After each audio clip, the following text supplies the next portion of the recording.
Pause the recording. Start the recording. You all got that announcement. All right, good. We'll wait just another moment. This is not a sweeping statement of society. So for those who have Chanukiyot, we're going to get ready in just a second. We're going to get ready in just a second. We're going to get ready in just a second. All right, here's Deb Kogan. Very good. So I just want you to know. Deb is traveling under an alias as Michael, but I assume that's Deb. Good to have you with us this evening. Hi, David.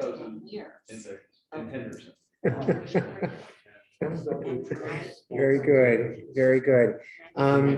So I thought that this evening we would start with lighting our Chanukiyot and singing the blessing together. So the custom, and it's interesting. The custom is as you're facing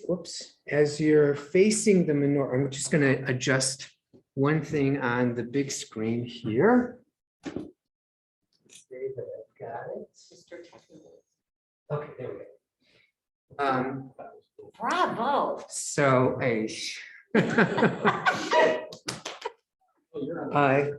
so as you're facing the menorah, right? So as you're facing the Hanukkah menorah, you put the candles in from right to left, and then you light them from left to right, so that you're starting with the candle for the newest evening. Tonight is the third night of Hanukkah, and so we start with that, and we're going to just light the shamas and then sing the blessings, and then we'll light the other 3 candles. So I invite you to go ahead and light. Oh, he doesn't have to blow it out. The shamas. No, it's electronic. So and here's Ruthie. Good, good.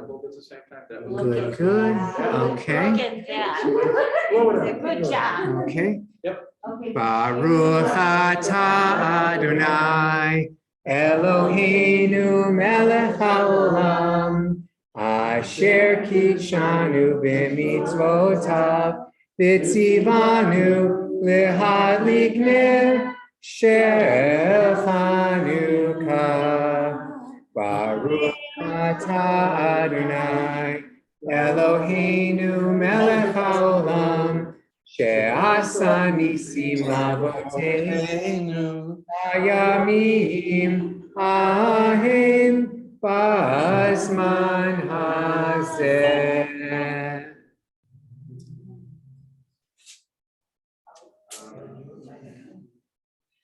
Oh, do it. Thank you. You're welcome. What an honor. Honey, it's okay. It's okay. Okay, we saw Okay. So welcome, everyone. It is so good to have you Like the others. present in the room and present digitally. It is wonderful to have you all here. And let's see. I'm going to do this. I'm just, oops.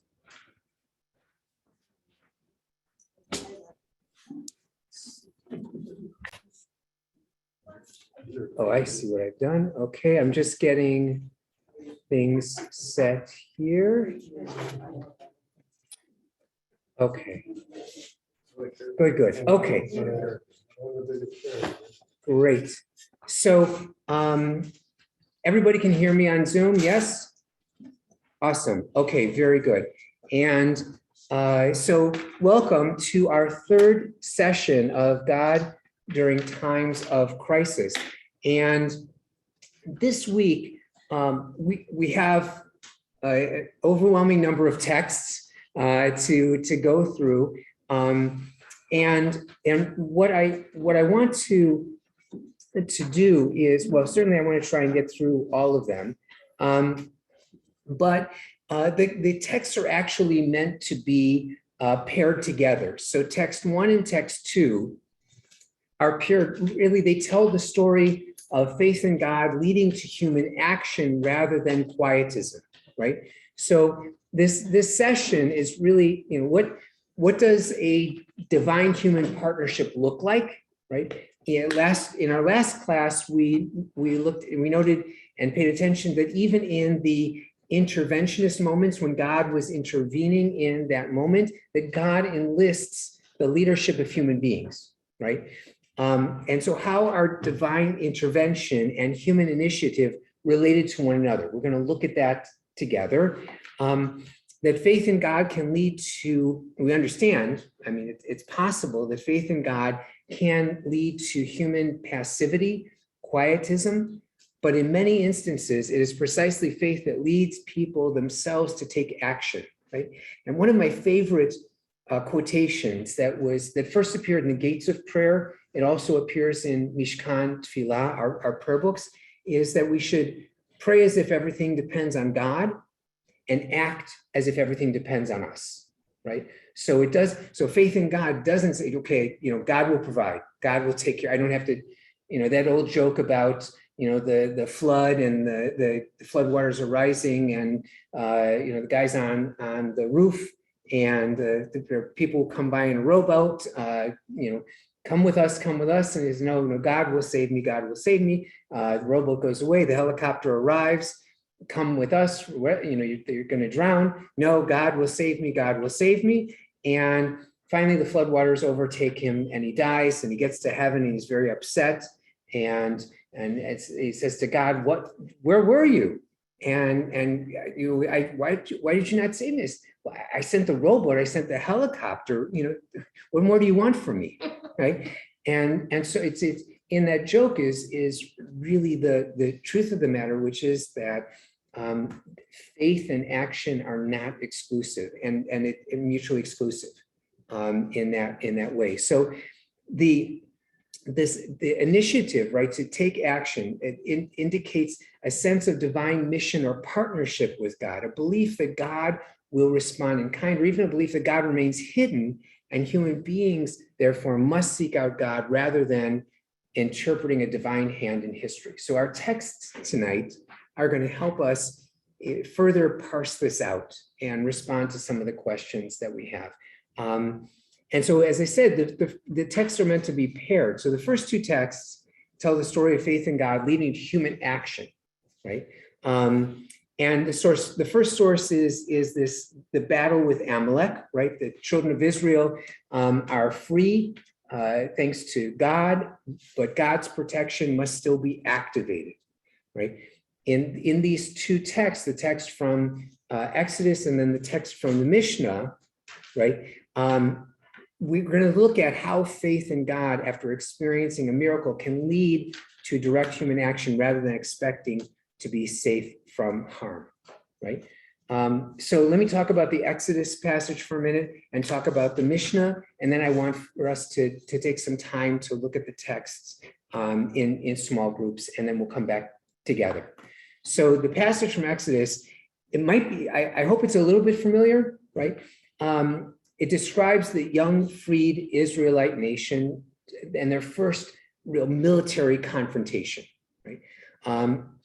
And as a result of the cruelty of attacking a fledgling nation newly freed from bondage, Amalek becomes a symbol of wickedness, right? In Jewish tradition, right? Amalek attacks from behind, and again, hold on a second.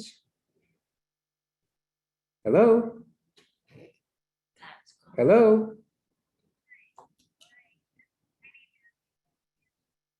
Okay, I do not see you in the waiting room. Now I see you in the waiting room. There you are. I'm going to let you in right now. You're welcome. Okay. God works in mysterious ways. God does work in mysterious ways. That's what I take from that. Okay, this is so good. Call to action. This is so good. All right. Raise your hand. So, good. Good. Jerry, take the call during your session. All right. So I I'm do gonna too. I take- assumed it was. I'm sorry, what? We Nothing. thought it was, okay, Just go nothing. nothing. I'm very obedient. Okay. My table real rowdy.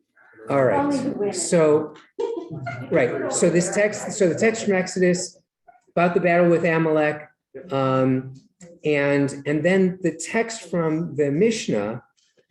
So again, just to remind you, the Mishnah is really this first layer of commentary on the Torah itself. It's the first work of what's called the oral Torah or Torah Sheba'al Peh.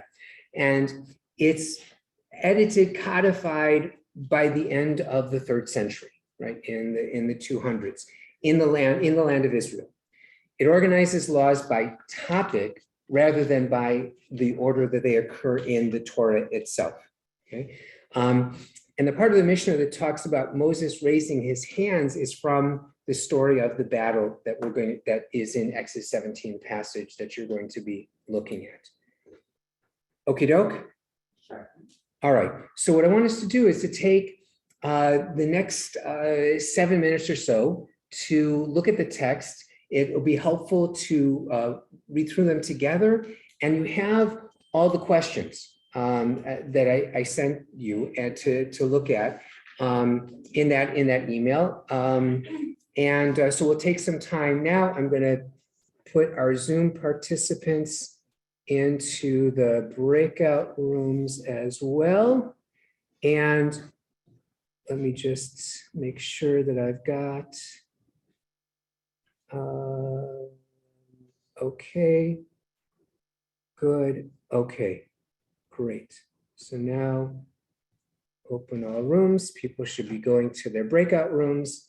And if you guys will break up into 2s or 3s, whatever makes the most sense at the tables, and we'll go from there. That'll be simple. Okay.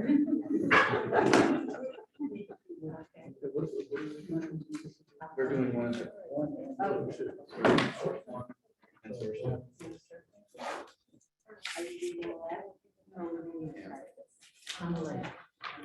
Okay. Yeah, trick question.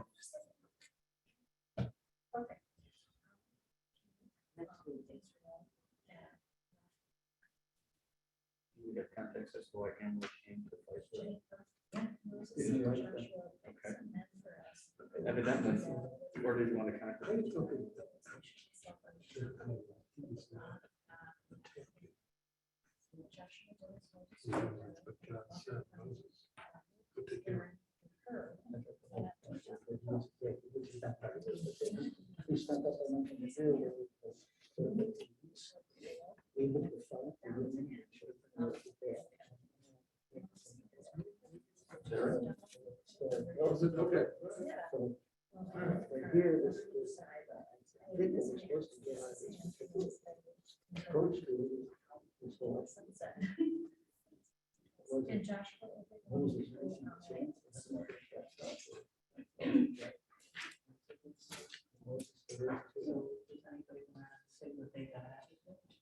Okay, so the questions we have. Are you three doing this by yourself? And the 2 of us?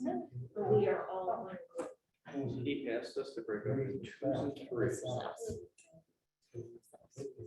We can all do this together, but We don't need sometimes power orders. Where? So how do you understand the vulnerability of the Israelites and why they? That's true. That's true. Okay, so what how do we understand the vulnerability? You would have to, just reading this, you wouldn't know that Amalek attacked the women and children, correct? You're just reading that.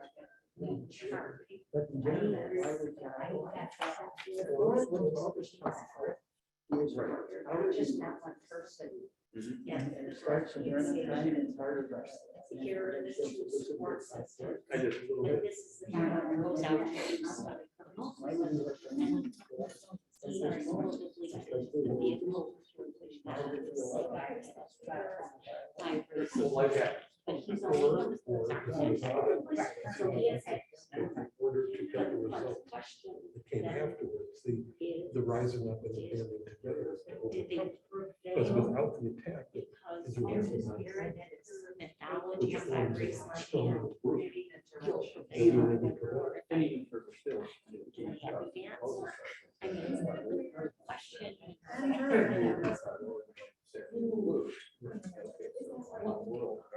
Why did they lower his hand when he said it all? Them, and the left. That can't perform what he's. Okay. He gets a D in hand. Right? Yeah, it gets tired. He's already. Right, and these guys are like secondary players. Like, oh my God, I can't hold my hand up anymore. We're gonna lose, so I want it and hold my hand up. This way, the reason I don't know Judy tells me that everything is. Is it? But in a different way. Yes. Keep your mind a good one for the future. You know, that when they get low, when they get down, they say, hey guys, we're gonna win this one. Rather than jump. And then they, you know, they get fired up, and we're down there, you know, gets them to focus. Yes, right? Because you That's can't what keep I'm the focus. saying, yes. So So we're you remind them just. So this side got his passive. It's possible. I was even more inclined to say that God will Okay, so I raise my hand and everybody and their faith. that I am giving a direct line to God. And he would allow them. Whether I do or I don't, we don't know. It's never discussed. Okay, so there's. And So then you say how show them. Show them. in leadership. And so therefore, he. Leadership is not what God is defined as. And everything will be. Once we start that.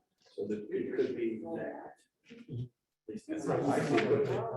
So. That's right. Yes. So we're trying for that place. With the one in my hand. Okay, so here's a step. What's the difference? No, that's the story. Yes.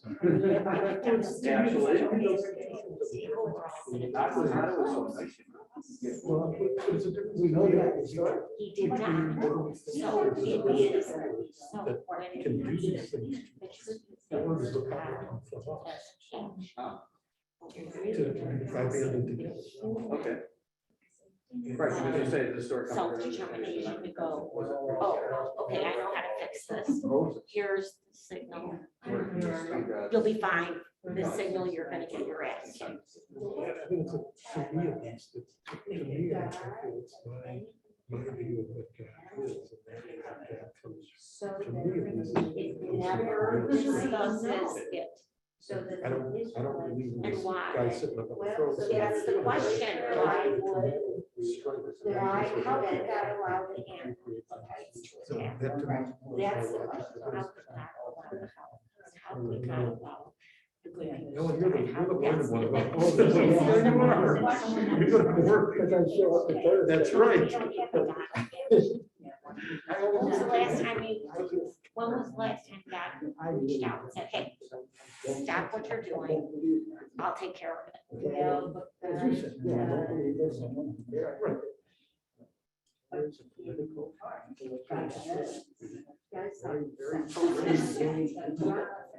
I think the word- God has the act of creation.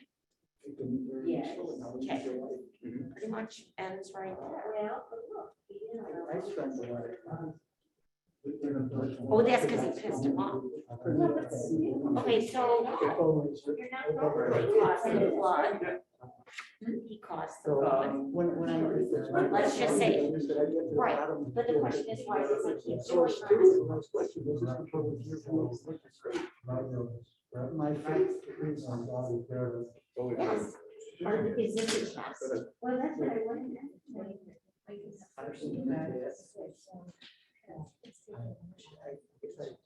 I don't know how to define. I don't think so.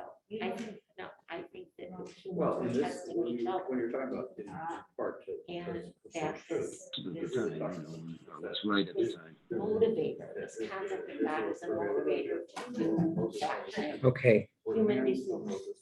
so Not from God. I know this is not enough time to go through these texts, but I want to make sure we have ample opportunity to get through as much as we can tonight as well. And so we're looking at the Exodus text, right? Some of the key ideas in this text is that one of the things that's very surprising is that given God's clear providence over the Israelites, right, that's been demonstrated in the whole Exodus story, right, where God is intervening and with the plagues and parting the seas and all of this, it is surprising that God doesn't intervene with Amalek, right, that it directly in the first place, right? The Israelite victory is presented as somehow connected to Moses's hands being raised or lowered, right, which is a very interesting notion. And although one might read the lowering and raising of hands and the presence of the divine staff as a kind of continuation of the plagues in Egypt, in that Moses raises his hands and it has a staff, and surprising that there's no mention of God winning the war for the Israelites as there was against the Egyptians, right? God does this so that everybody will see that God is the one who, with an outstretched arm, a mighty hand brought you out of Egypt, right? And with the Mishnah text, right, the Mishnah text responds to this to a certain extent, right? The positioning of Moses' arm was not responsible for winning or losing the war. Right? According to the Mishnah, that rather his hands were a way of guiding the Israelites' intentions to pray for divine assistance, right? So in one sense, this approach kind of echoes the story of Rabbi Akiva's daughter in the last session, right? With reaching in for this, having a pin and to store her pin and piercing the snake, right? Those who search for God or doing what God approves of will be saved from their, quote unquote, natural fate, right? But there's another layer as well. Perhaps it was the belief in God that strengthened the people's morale to resist the Amalekites in the first place, right? Their faith gave them the confidence to act. And lastly, the suggestion that faith leads one to act rather than simply to wait for God's salvation is a significant strand in Jewish thought, in Jewish ideology. Faith is not only about waiting for God to act, it's about motivating oneself to act, right? Again, pray as if everything depends on God, act as if everything depends on you, right? So in looking at the questions, I'm interested to hear from you, from those who are on Zoom, those present in the room as well. I'm going to stop talking.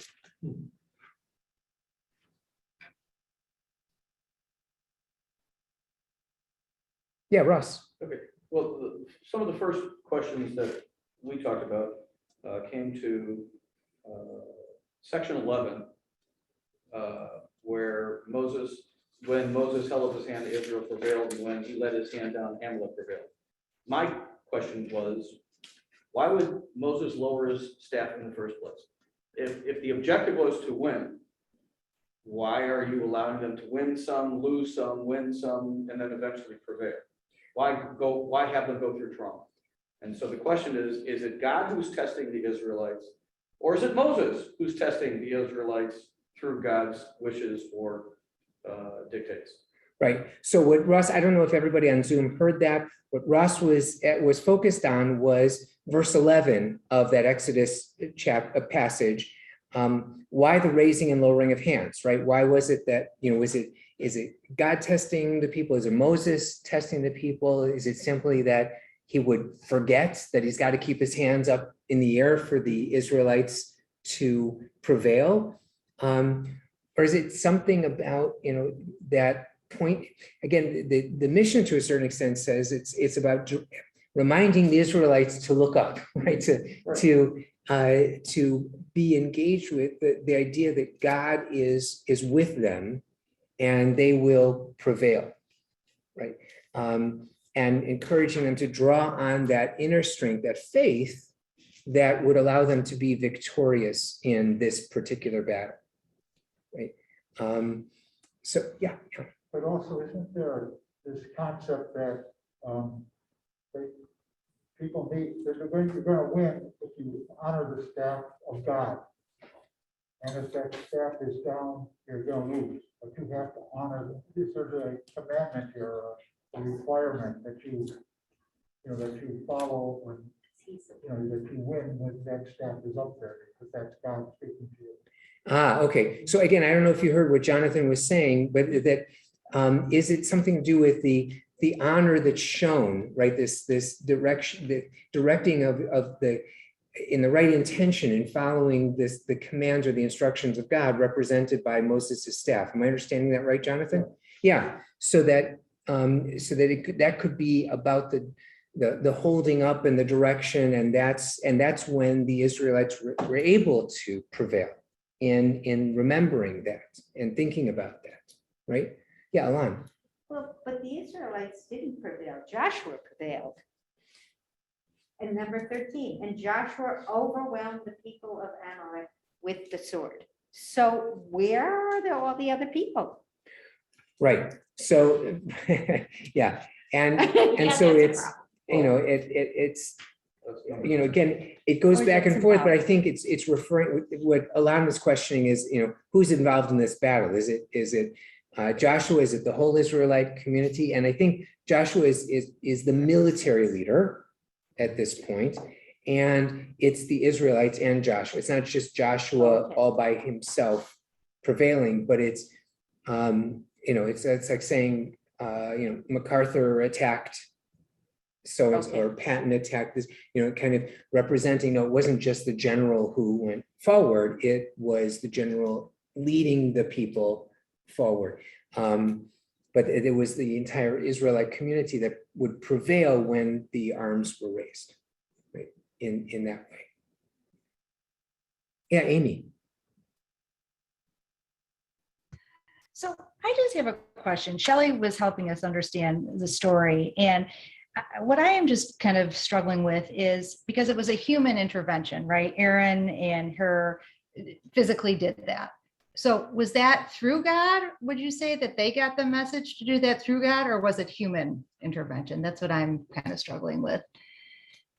Yeah. So it appears to be human, right? That when Aaron and Hur see that Moses is getting tired, and they recognize that when Moses' arms are up, that's when the Israelites are able to win. They're able to be, to prevail and be strengthened. That they understood that they needed to make sure that Moses' hands stayed up, right? And so it was for sure human intervention, but it doesn't.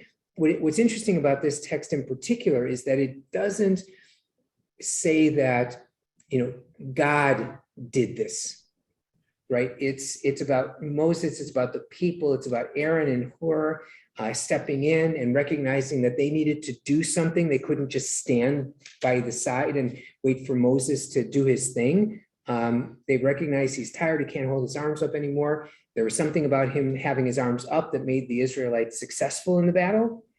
And they responded, they didn't wait, right? And it's interesting because it's in contrast to the story of the parting of the sea, right? The sea parts, Moses raises his staff, but God causes the water. It's not Moses causing the water to part. And God is identified as the one who makes that happen, right? Here, it's not God who's identified as making the Israelites successful in their battle. There's something about Moses holding up his arms and Aaron and Hur giving him that support, right? Which is a very powerful image of it, and moving, these stones and, with Moses at the top of this mountain overlooking the valley and causing them to prevail, right? Good. Other thoughts, questions? Yeah, Jody. In reflecting on the podcast that went with the material that you asked us, one of the key questions that I took away was, are we struggling with trying to reconcile the role of God and the role of the human? And the woman who was speaking, she was always in this dance about reconciliation, well, God, it was God who gave Moses the idea, if you will. I can't think of the right word, but the Orthodox rabbi went, no, Moses thought this up himself to save the Israelites. You don't have to reconcile it back to God, because in fact, it's humans who make the moral order of things. This was not where Moses went out there and said, God said, raise your hands and you will win. It doesn't say that anywhere. Moses goes, I'm gonna raise my hands. They seem to like that, so I'll just keep them up here for a while. Yeah. At no point do we reconcile the human action to the role of God. In this particular passage is what I'm saying. That, yes, I would agree that God is not seen as helping the Israelites be successful against the Amalekites, right? That doesn't come through. God is mad at the Amalekites, right? Because of the way that they attack, and they attack from behind, and we know that element of it. But here, again, you're right. We don't read about God saying to Moses, I want you to stand at the top of the mountain and have your staff in your hand and keep your hands raised. And when your hands are raised, I'm going to cause the Israelites to be successful in their battle. That's not what we read here. What we read here is that Moses, on his own initiative, he says, says to Joshua, pick some men for us, go out and do battle with Amalek. Tomorrow I will station myself on the top of the hill with the rod of God in my hand, right? And Joshua does this, and they fought, and the guys went up onto the mountaintop, and whenever Moses held up his hand, the Israelites prevailed. So, right, so there was something, on the one hand, we can read this as there's something inspirational about Moses and the Israelites seeing Moses on the top of the mountain with the staff of God in his hand, holding it up, directing them, that there's something that has an impact on the Israelites to cause them to be successful. And when Moses relaxes his arms, they are weakened. Right? But where does it put the strength? Right. So the strength is that's the question, right? So the question is that where does the strength come from? Does this come from God, or does it come from the Israelites themselves? Right. Or Jerry. the way I look at it is that the strength of God emanates from the Israelites. And that Moses is serving, I would phrase it in ways like a coach refocusing the team, so that, it's the win one for the Gipper concept. My arms are up, we got to win, get back together. No different than the coach calls a timeout to refocus his team and get back in there. So the strength comes, the God view to me emanates from the communal effort. But then And the why did it communal happen effort- at all? Well, you need that communal effort to win, to prevail in the fight. And the way you can get that is the strength of the group. You can't just have Moses acting alone or Joshua acting alone. That's not the strength. It's not enough. But everyone focusing together creates God. So it's So community, I'm sorry. yes. Yeah, No, you're saying what I'm thinking. So you're saying community creates God. That, in my view, yeah. And that staff, Right. That's exactly what the tape said. that staff went through the desert and back, and it's with the waters, and that staff has power in it. So I wouldn't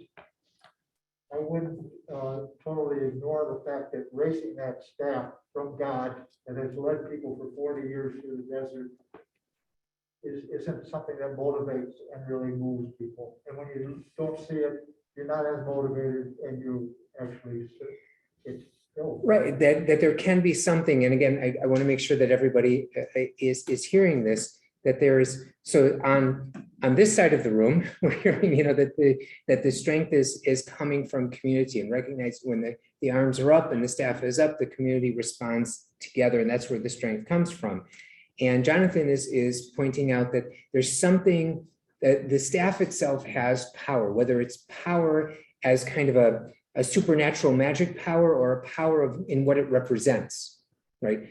That it doesn't have to be an either or, right? But there is something, that he's standing there, not just with his arms raised, he's standing there with his arms raised with the staff in his hand, right? And again, I can think of this almost in contrast to what happens with the episode of the golden calf, right? Where the Israelites are profoundly affected by not only the absence of God, but the absence of Moses, right? And they feel completely abandoned. And they lose all of their strength because they not only don't they have God, but now they don't have Moses either. And it's 40 days and 40 nights that Moses has been away, and then they say to Aaron, "You got to do something about this," right? And so there's another visual that's provided, representing power, representing the presence of God. It's not the right kind of image, right? It's not the right response to have this calf of gold, but it is, again, it's responding to how the physical, the visual can lend strength, right? In seeing, right? I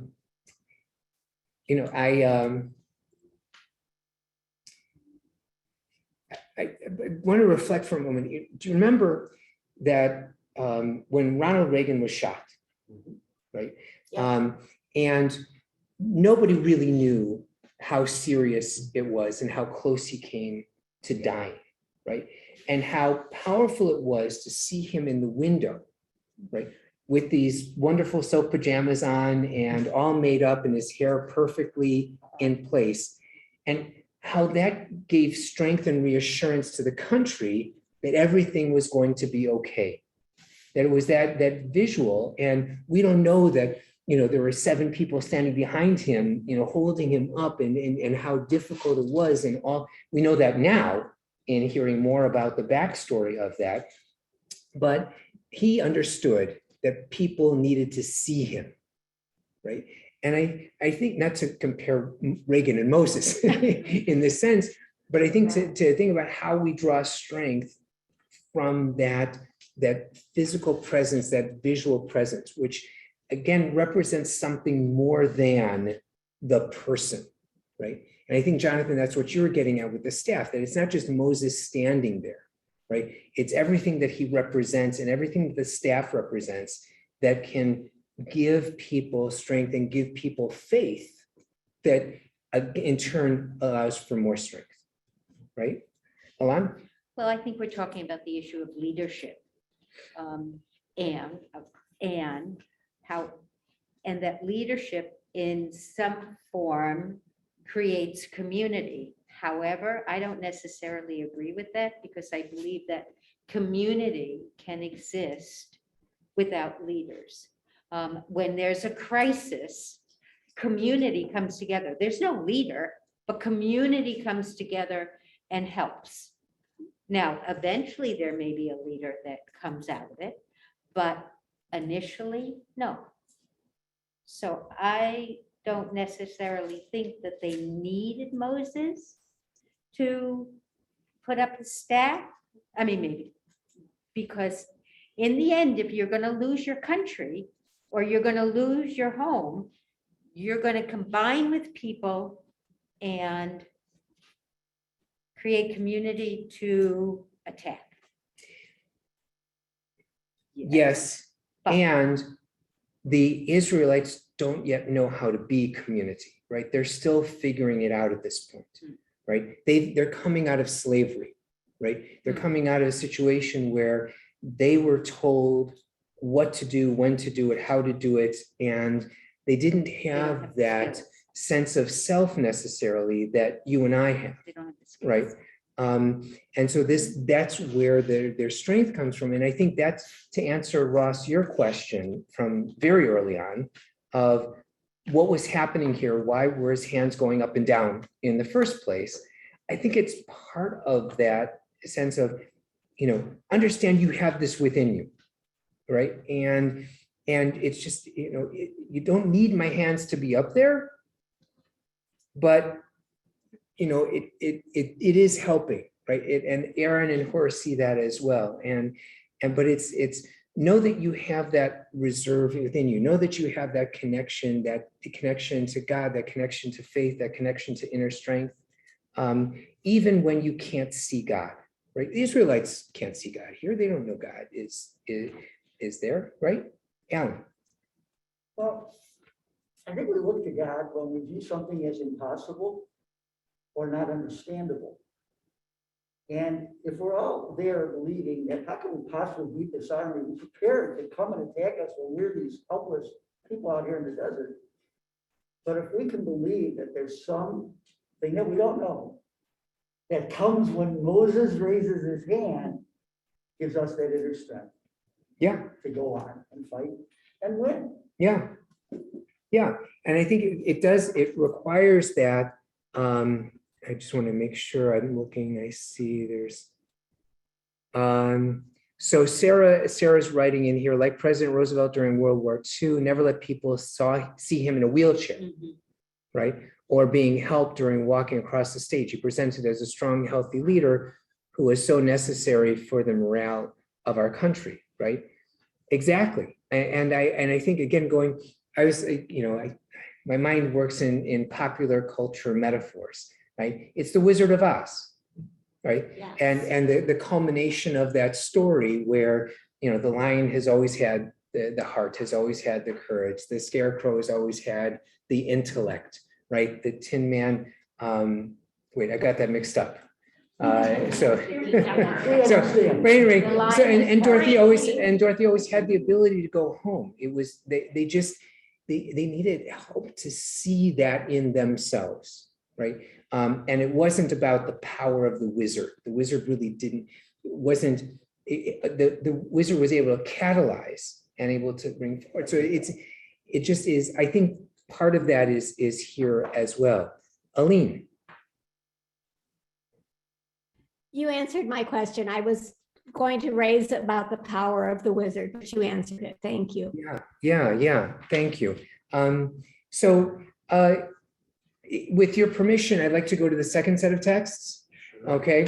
So this second set of texts is, again, the one is very familiar from the Book of Esther, right? And so we're going to look at that, and then there's a little piece here from the Babylonian Talmud, right? It seems, well, the Book of Esther doesn't mention God. In this text, the ancient rabbis put God into the Esther story and suggest a new dynamic between divine intervention and human initiative in the world. So. Again, it's just as Moses acted for the safety of the Israelites, Esther in this text acts for the safety of the Jews in Persia. And so I want us to take a few moments to look at these texts. Let's take about 5 minutes to do this, and we'll come back together. Again, you have the questions to think about. But again, I suggest that you read this together, these passages, and we'll come back together in about 5 minutes. I'm going to send everybody to the breakout rooms. Mordecai tore his clothes and could not stand long in ashes. He went to the city cried out loudly and bitterly. Two came in front of the palace gate, for one could not enter the palace gate wearing sackcloth. Also, in every province that the king's command and decree reached, there was great mourning among the Jews. With fasting, weeping, and wailing, and everyone laid in sackcloth and ashes. When Esther's maidens and queens came in informed her, the queen was greatly agitated. She sent clothing for Mordecai to wear, so that he might take off his sackcloth. Thereupon Esther summoned Hathach, one of the eunuchs, whom the king had appointed to serve her, and sent him to Mordecai to learn the why and wherefore of it all. Candid, which out to Mordecai. Attack, which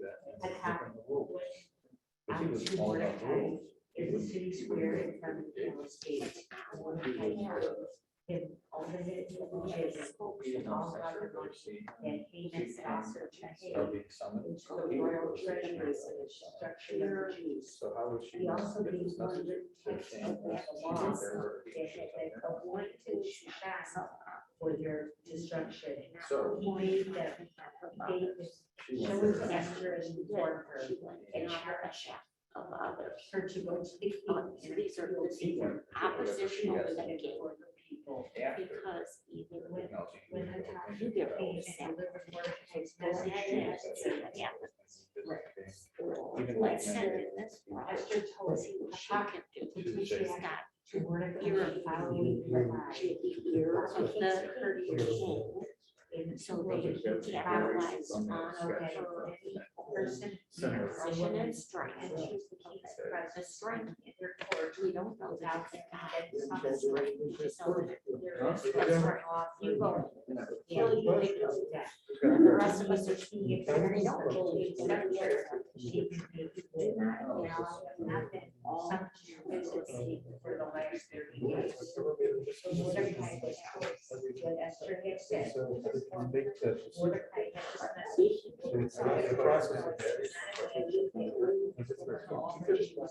Another game where your life is another place. You know, God, on the power. We don't know. Silence in the crisis. You need the deliverance. You're after your choice. Well, you and your father's house will perish. I heard And you. you were- Wait a second. Mordecai, then Esther said that. There was some law that you go ahead and have it all. Yes, I know. So life was different.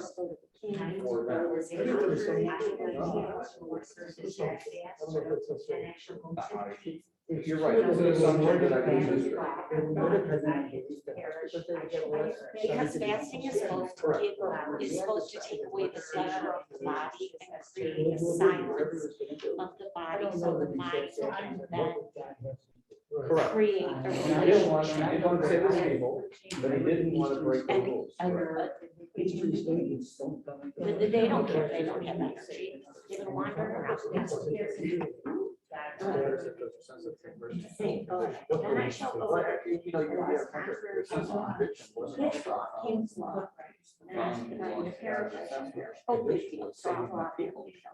You know, what is the right? What's the right? It's mine and everybody else's. Then What would have happened if they said, yep, we're not Oh, fasting? wow. Sometimes I make risky decisions without thinking about. So you see, So how to make that decision? Well, Esther. I don't know how you look at things. Yes, and I, in my meeting, observed some of this. I'm learning, because I'm not skinny, Is, but you know, maybe one of those what are the skinny consequences things, if I don't have? even though it's against the law to go see them. Right. I asked you, If I how was it? I was expecting. Yes. That's what we're gonna do. And apparently, How will it go? the guy, Mordecai didn't go right up there, And then there are sometimes. I because just he say, didn't have This is the the right thing standing. to do. You know, sometimes you do because it's the right thing to do. Rather than think of it. But I think this is the answer to what you're saying, that there's an assumption that there are some people out He there. wasn't.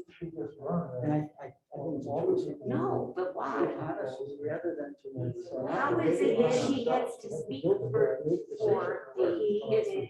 Read the page. Take a second. whose rules? Which is true, which is what the law has to do. No, then it has to be. Right. So it's God's rule. But it's how they were. It's what I- Halacha.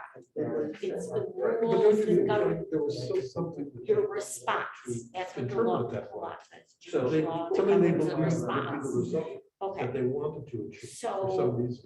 And how is therefore it they that she just- knew the rules and See? they So all maybe went it's along not- with it? I don't know. I don't know what the moral of the story We're is. gonna be cut off. because doesn't make any sense to me. Okay, so again, I know that the time was very, very short. But I want to again give us the maximum opportunity to get to the next set of texts. And so you know that the Book of Esther is somewhat of an outlier in terms of the biblical books, right? It takes place in Persia. Its hero Esther is a Persian Jew who seems to have a little connection, very little connection to her Jewish identity. And just like in the previous source that we looked at, the Book of Esther describes a battle with Amalek, only this time it's in the realm of politics rather than battlefield, right? Here the antagonist trying to destroy the Jewish people is Haman, who is an Amalekite, right? God is never mentioned in the Book of Esther, right? Therefore, when the Jews are threatened, it falls upon them to find a way to save themselves. Any decision to see God's hand is a lens that characters themselves choose, right? The context is very different from that of the Exodus, where God's intervention is explicit in a different way, right? And so this Book of Esther is a perfect example of human agency, right? In a world of a hidden God. Mordecai implores Esther to take responsibility and act on behalf of the Jewish people, and he suggests that she is in this place and time precisely for the purpose of carrying out her mission. Right? She has the choice to fulfill her mission or not, and she ultimately chooses to accept this calling. Mordecai seems to have very clear faith that the Jews will be saved. Right? It is unclear where that faith comes from and whether it is religious or whether it's something else. Esther is willing to risk her own life for this mission. It's unclear what compels her. Does she share Mordecai's faith? Does she worry that she will not be doing what she should? Does she worry about the loss of her own family? Because again, those are the words that Mordecai shares with her. You and your father's house will be destroyed. Right? Esther asks Mordecai to get the people to fast on her behalf. Fasting, of course, in the Bible is a method of petitionary prayer. It's a mode of petitionary prayer that's done to call upon God for God's assistance. Okay, and then the piece from the Babylonian Talmud, right? The context in Deuteronomy, so the question is, where do we find God? Where do we find Esther in the Torah? And the Talmud asks the question and answers the question. It's in Deuteronomy 31. And the context is that Moses is about to die. And God tells Moses that the people are going to stray and they're going to start worshiping idols. And when they do, haster aster panim, right? That yea, verily, I will hide my face. And the Hebrew astir is the same Hebrew of the name Esther, right? It's just vocalized differently, right?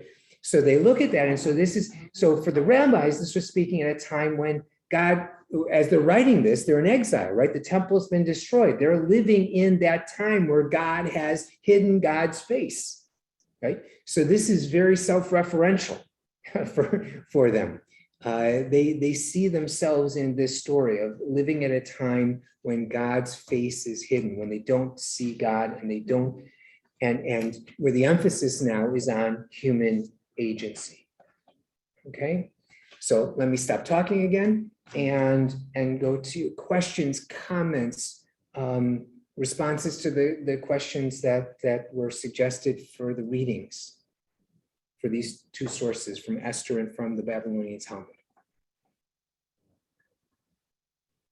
Jody. If you think that human agency in any circumstance, whether you're Esther or Jody, it doesn't really matter, is the connection to God in some way.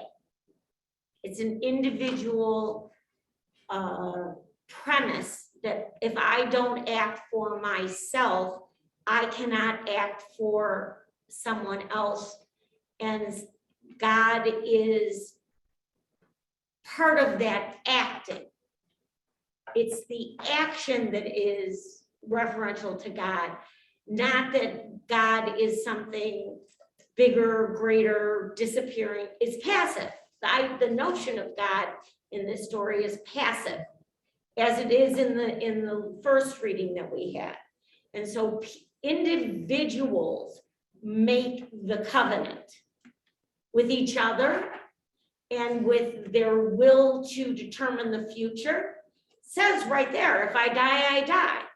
Yes. Okay, it just, and she's not saying if I die, you'll live. There are a lot of other ways to go. The question for me is this a moral position that everybody must take? Or is this an individual position for this particular story? I think that's where the delta is here for me.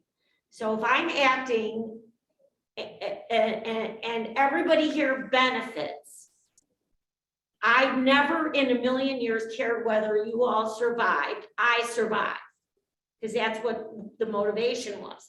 And God must have had a hand because the rest of you survived also.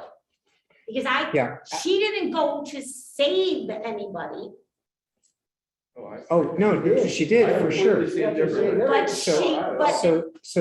the risk was greater to her than it was to anybody else, or they would have gone as a couple.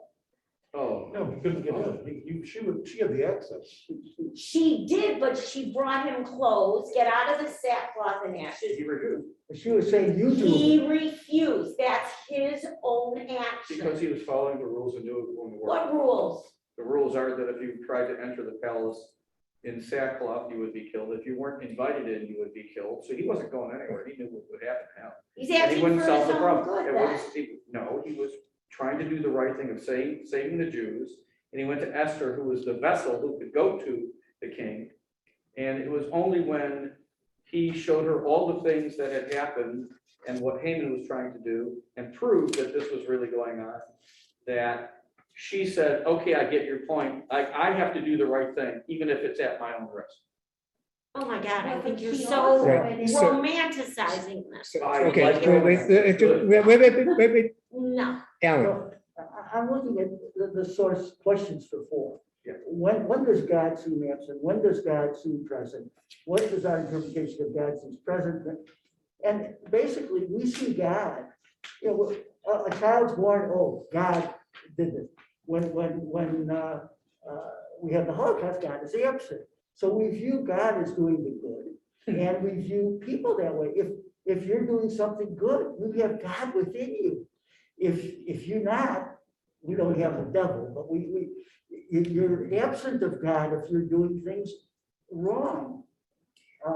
So that But it you're comes not back to absent. God being within us, that we are the ones that are acting. right. So let me drive back for a second. I agree. And That's not- wait. It's really hard Yep. to have the side Sorry. conversations and for everybody to hear what's going on. That the challenge is, what's Esther's motivation? What's Mordecai's motivation?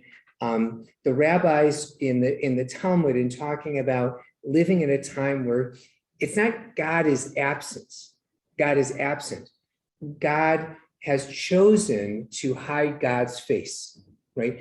So God has, we could talk about is God withdrawing. It's not really a sense of withdrawing, but God has intentionally drawn a curtain across God so that however God was immediately present to our ancestors and how God manifested God's self to our ancestors in the Torah, in the Bible, whether it was through visions or through direct, speech and presence in that way, the rabbis saw themselves as living in a time when that does not happen, right? They don't have the access to God or to God's presence in the same way. And for them, that didn't mean that God wasn't there. It meant that God, for if they want to talk about the sins causing that veil to come down, as it's described in Deuteronomy, right? This is why God causes God's face to be hidden, because of idolatry, turning away from God and all of that. But that it's still, there is a faith that can still be there, the faith that Mordecai has, right? In talking to Esther and saying, don't think that, if you don't act, that the people won't be saved, right? Our salvation will come from somewhere else, right?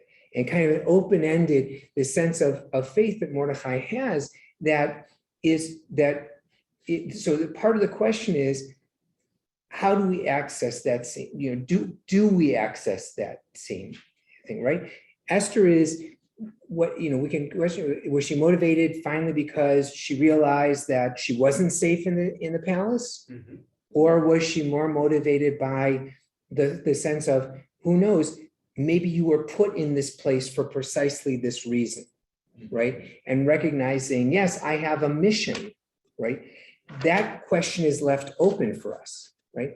And it could be very well a yes and. Yes, she's terrified that she realizes all of a sudden she's not safe either. And with this notion of, oh my gosh, maybe this is exactly how I got there, because it's a strange way to get to the palace, right? Through a beauty pageant and this and all the maidens and this and hiding who she was. And it seems very far-fetched. And yet sometimes we can look back and see how the significant events have all kind of lined up to bring us where we are right now in this moment.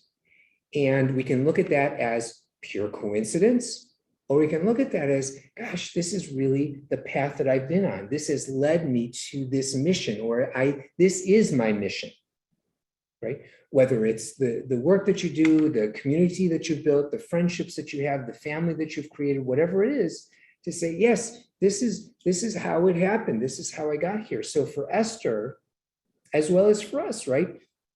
She doesn't call upon God. She doesn't, she doesn't, the thing that she does know somehow in her mind is fasting, right? She's, let's rally I'm going to go to the king, but you guys, I need your support too. And somehow this is what she knows, right? She doesn't know about kashrut. She doesn't know about Shabbat. She doesn't know about, those things are not a part of her experience. She's we'd say a very unconnected Jew, right?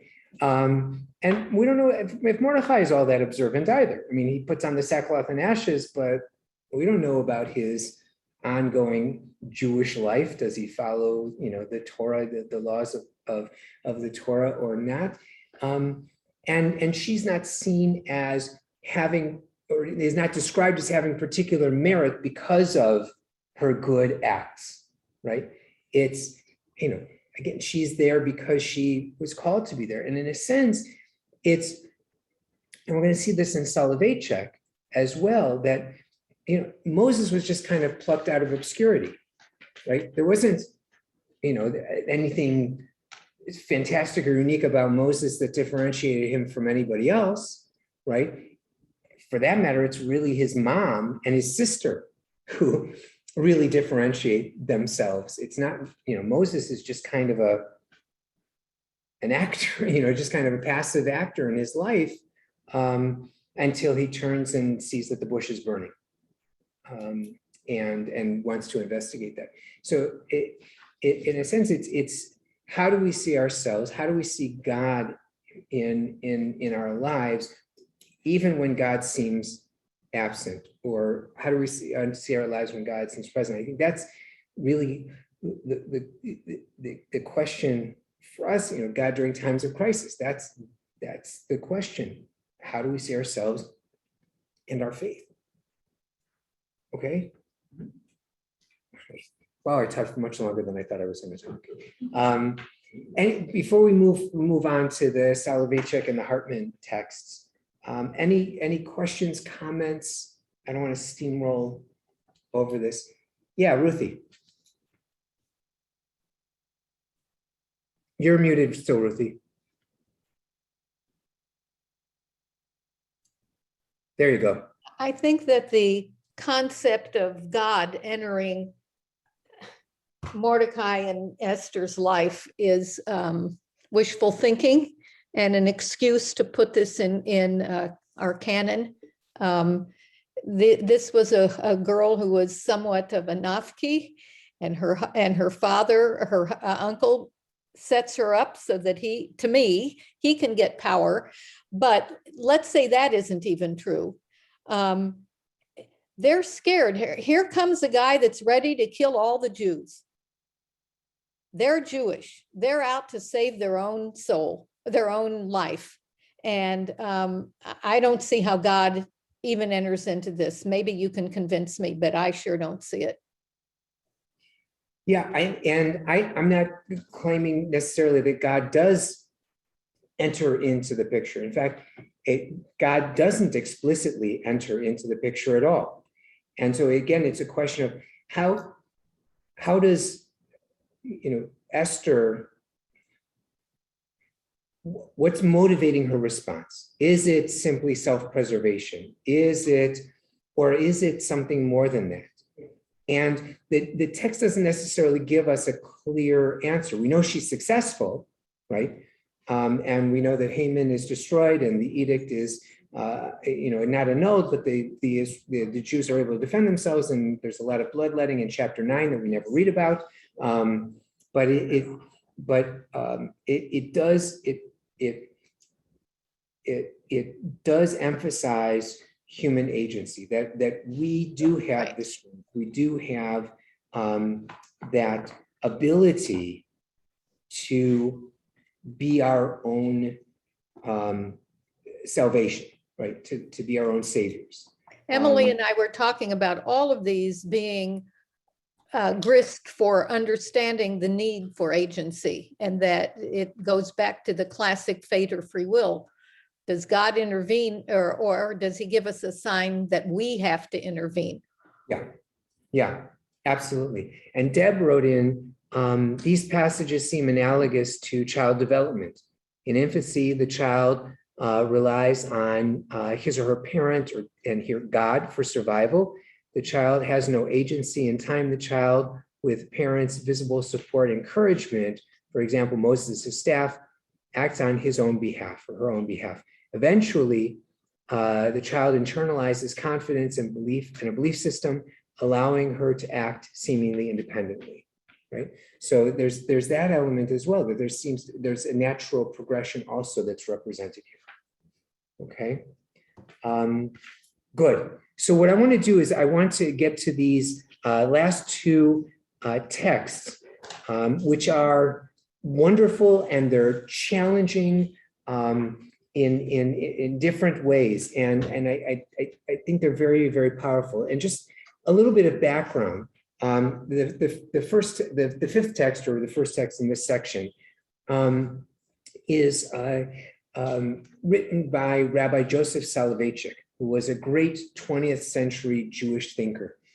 He developed philosophy grounded in halakha, grounded in Jewish law. Rabbi, so earlier, we read how God created the human being in God's image as a partner in managing the world. This concept is brought to bear on the question of human initiative in a world where God is hidden, right?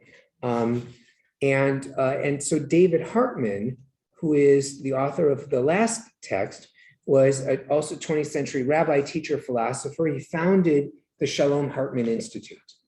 He's Daniel's father. Daniel Hartman is the rabbi who runs the Hartman Institute now in Jerusalem, to infuse Jewish values into the discourse in Israel specifically. That mission has grown to be a global mission as well. So when God seems hidden, human initiative can happen even without a clear relationship with God. Right?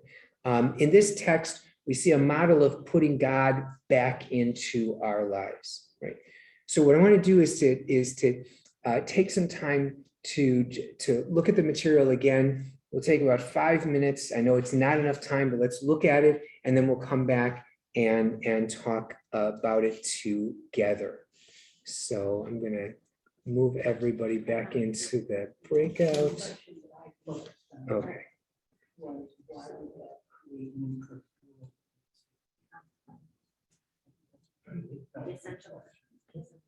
So I'll read what's they didn't pull up the concept of exactly what human being in God's image. Places the obligation on a person to personally accept a mission from the creator of worlds and to establish a human relationship with the sentinel of the fall.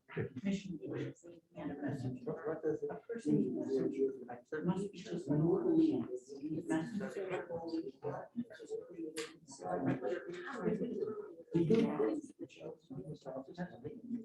Then it's possible to That's one of those things. for those churches that's messenger, it's possible for every church. And that to me is where Not the next moment, apparently not the answers moment the before, question. but the moment. There's a question of Dean Tucker's being.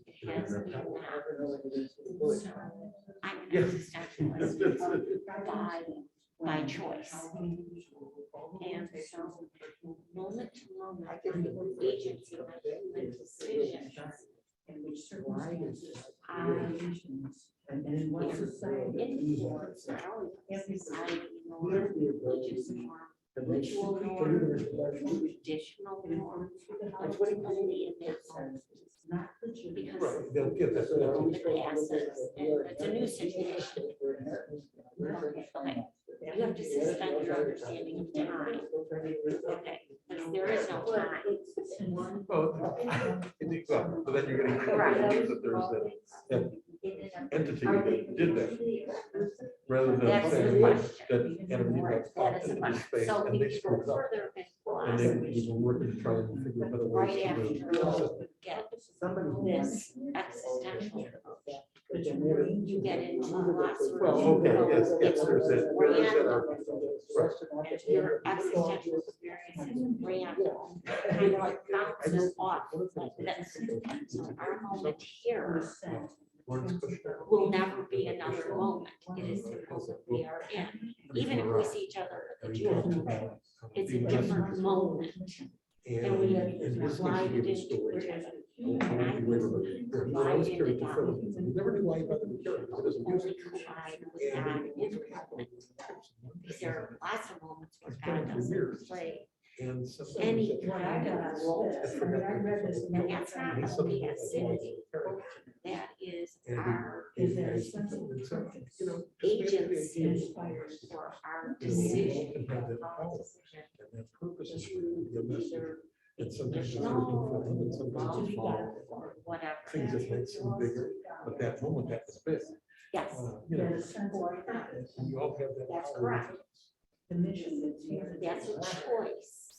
Inspires us. I don't know, like that.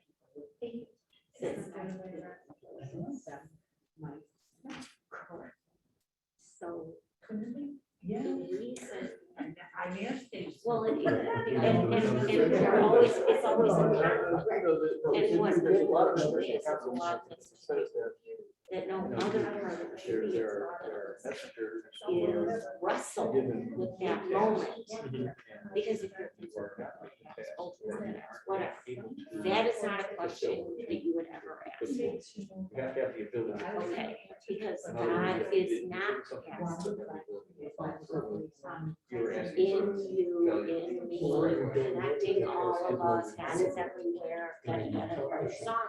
Obviously, you're able to do it. The Well, reform to It says that it's legitimate I- for a messenger to carry on the assignment that's beyond the capacity of man.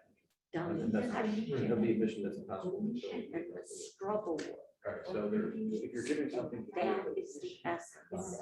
My point is, how do you know if you're doing something until you do it? For all, yes, no, speaking about, right. Right, because the other thing that it says is. Once we do something, we say, ah, this is fulfilled. And the metaphysics of logic and response, description So it's at the It's same our slippers. bunch of and actions. then- God is good, God. You gotta find There's them. other That's point his that's interesting enough, I response heard this earlier. is The human. fact that somebody lives in certain times, specific areas of defined We don't, places, and we don't not- get not one God period, responding. It only stands Never to be had that accepted as a response. concept that every human is a messenger. Right. Meaning that, to my point, this is what they were supposed to do. Response. This is what they were supposed to do in our. But times. it's a We don't think that response way. to We you, think not to based on our all of surroundings, our us. era of time. Otherwise, we would But sit what's there also and interesting to note is there'd that be no an need. angel messenger has no choice.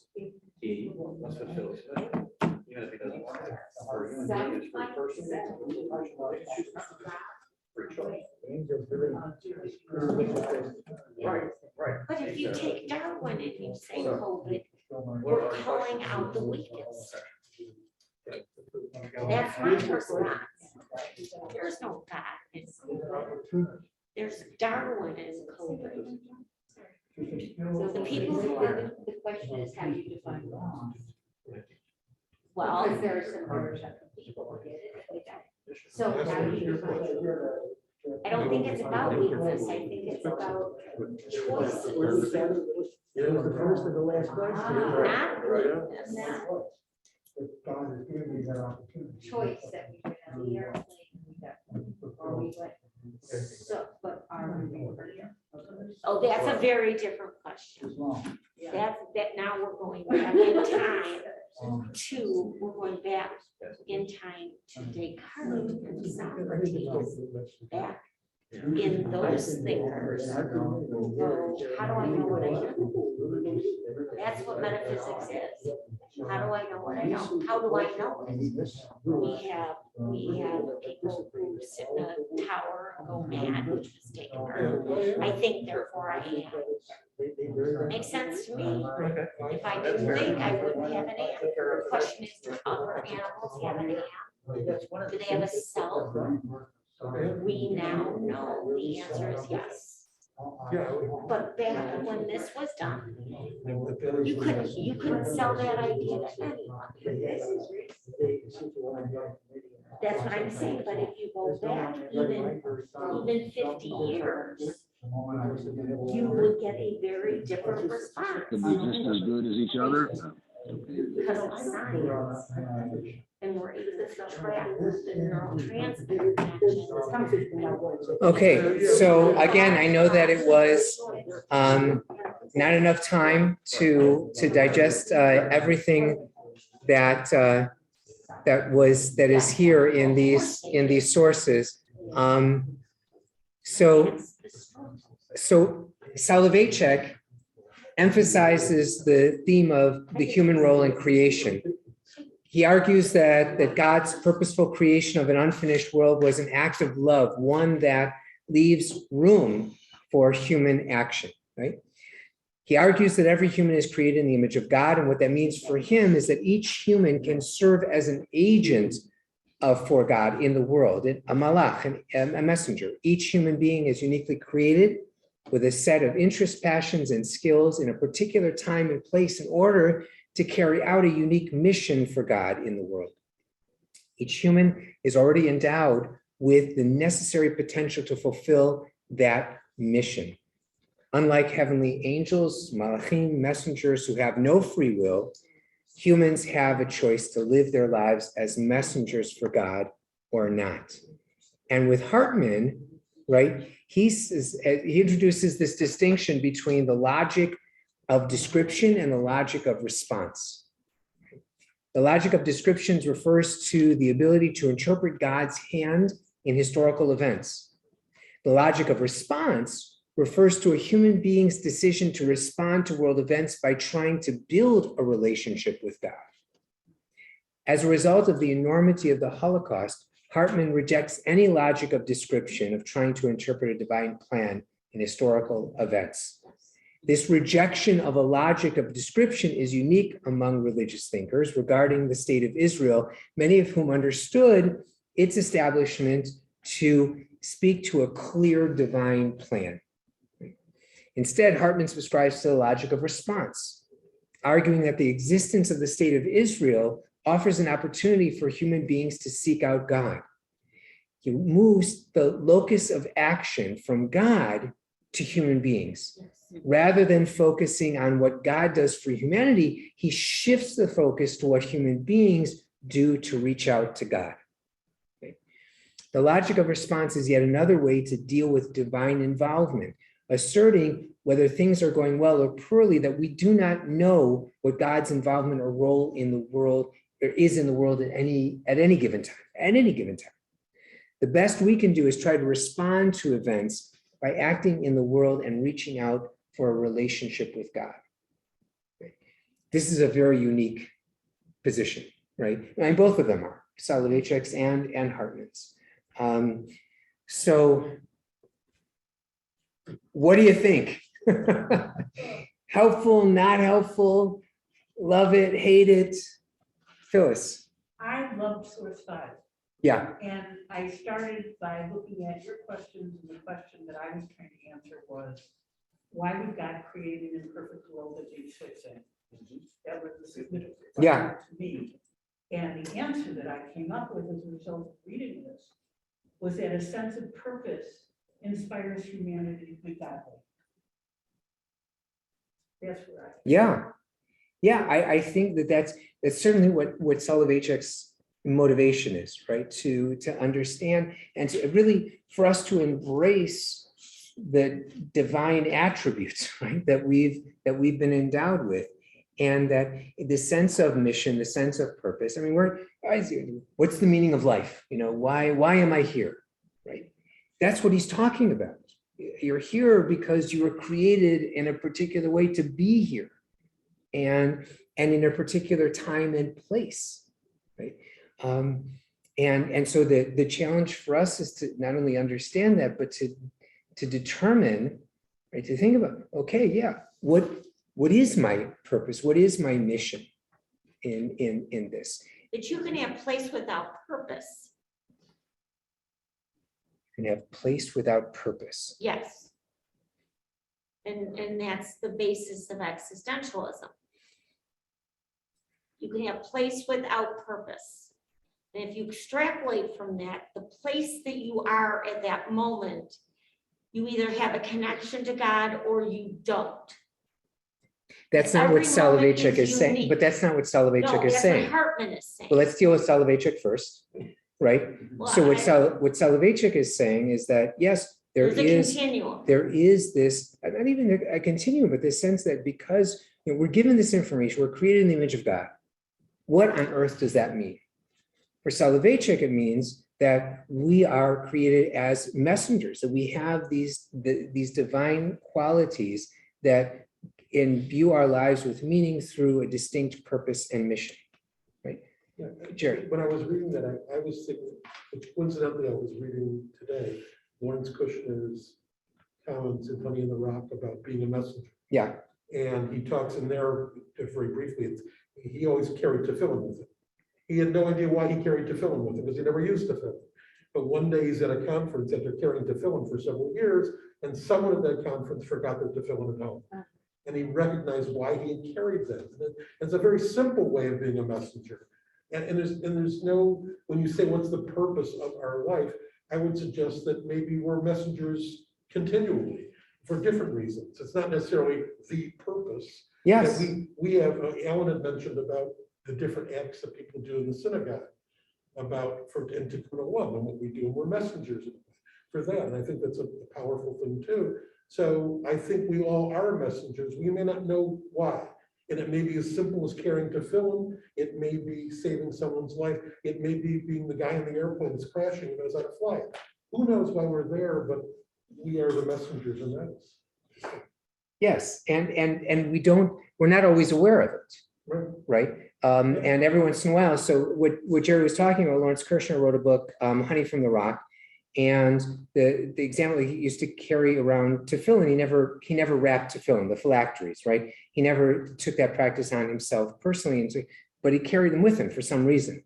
And then one day somebody needed a pair of tefillin and didn't have it, and he had it, and that was why he was carrying. In his mind, right, the connection that he made was, that's why I'm carrying tefillin, right? For that very reason. And And so, sometimes we get that insight, that flash of insight, but not always. And sometimes it just comes back to you, right? I had someone, when I am leading services and I say, just before Kaddish, we rise as one family to recite Kaddish.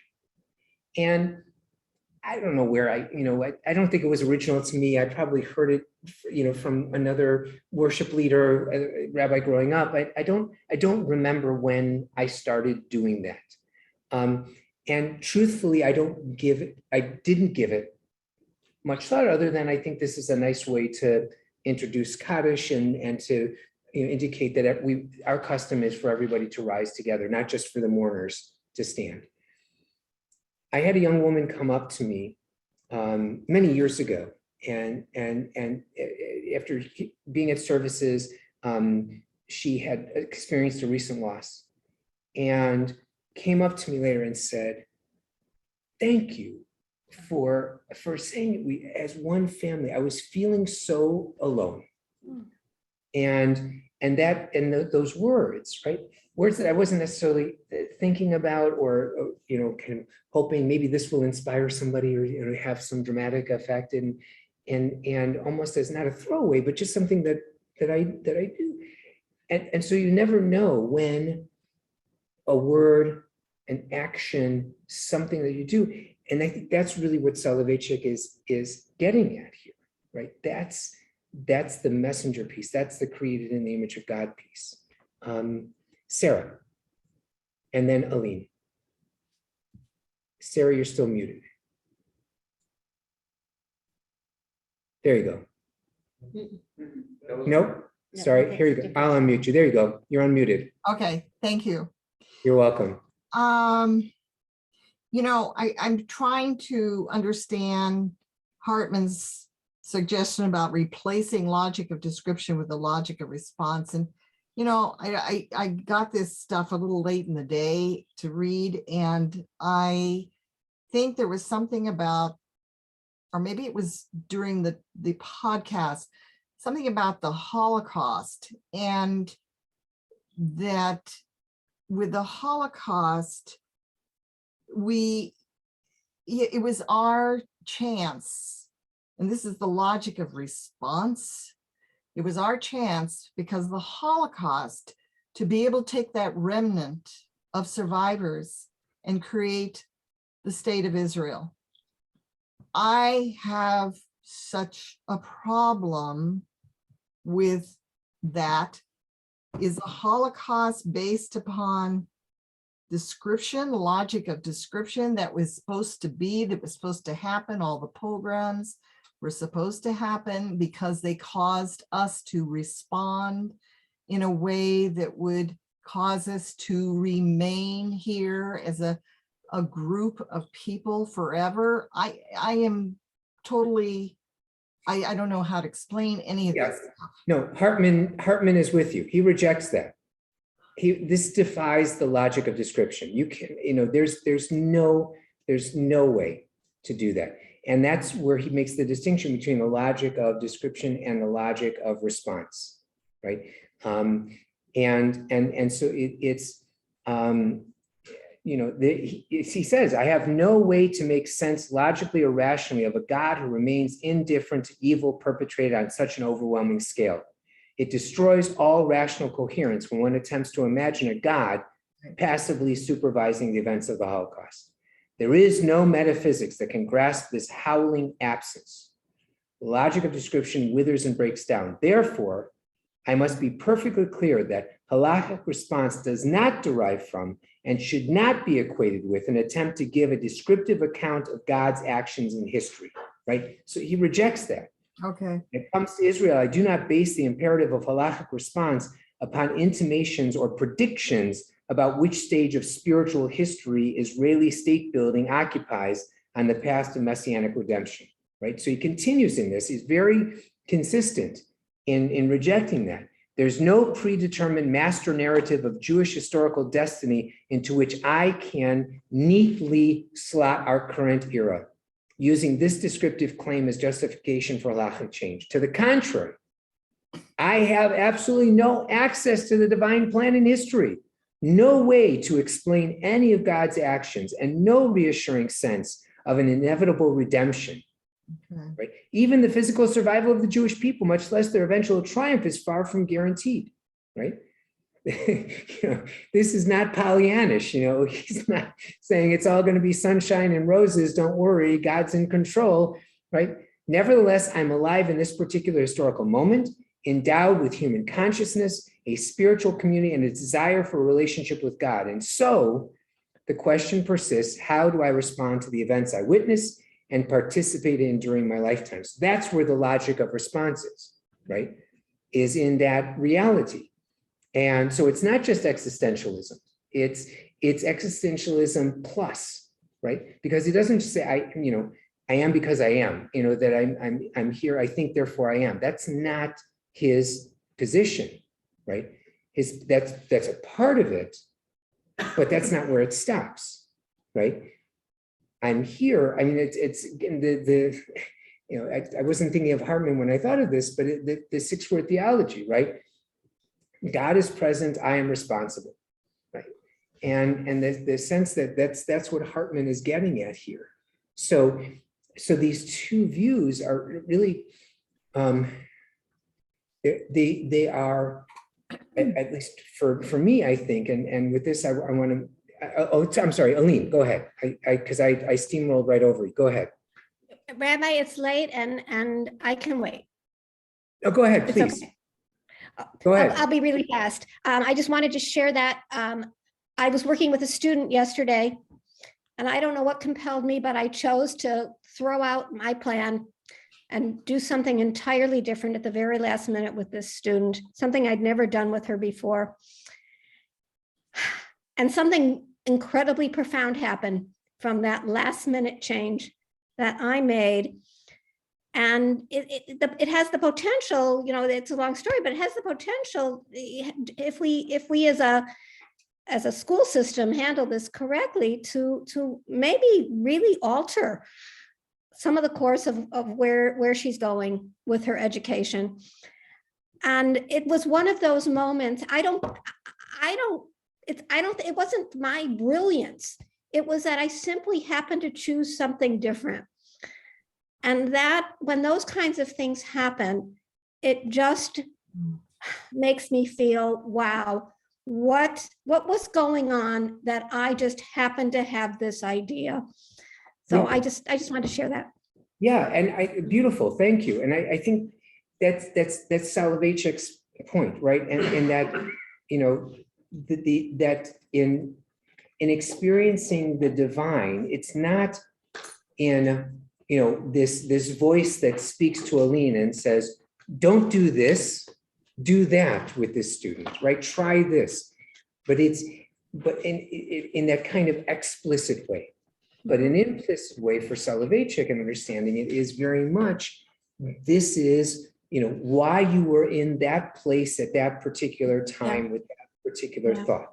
Exactly. Right? That was it. And for Hartman, it is the logic of response, in that it's not, howling at the wind, right? And God, why did you do this? Why do we have this messed up educational system where children can fall through the cracks? But it's a response to it. I can do this, right? And understanding this is what I can do. This is within my power. This is being created in the divine image. This is what it means.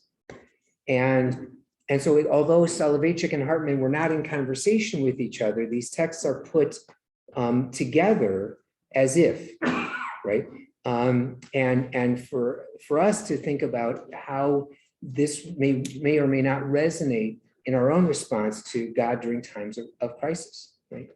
So we'll continue next week. A quick commercial for upcoming adult learning. There is an opportunity on Sunday morning at 9:30 to participate in an incredible dialogue between a Palestinian parent and an Israeli parent who both lost children to the opposite side.